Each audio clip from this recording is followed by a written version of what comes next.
জাম। জাম একটা খুব পরিচিত ফল। এই জামে অ্যান্টিঅক্সিডেন্ট এবং মাইক্রো ও ম্যাক্রো মিনারেলস আছে, যা শরীরে রোগ প্রতিরোধ ক্ষমতা বাড়াতে সাহায্য করে। এই জামে আছে ভিটামিন এ ও ভিটামিন সি। এই ২ টা মিলে শরীরের টক্সিনটা শরীর থেকে বের করে দেয়, যা শরীরকে সুস্থ রাখে। হিমোগ্লোবিন বাড়ায়। জাম খেলে ডায়াবেটিস রোগীর জন্য খুবই উপকার। তাই আজকে আমরা বাসায় একটু জাম আনলাম।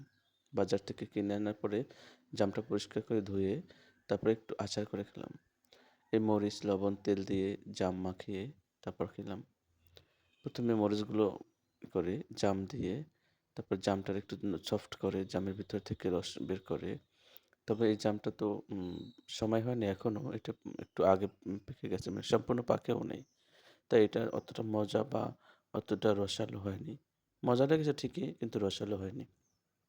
আগের কালে আমরা যখন জাম খেতাম, গ্রামে থাকাকালীন জামগুলো দেখলাম আচার করলে কি সুন্দর লাল রক্তের মতো বের হইতো। সবাই রক্ত ভেবে যে রক্ত বাড়বে, রক্ত হবে, এটা ভেবেই সবাই খেত।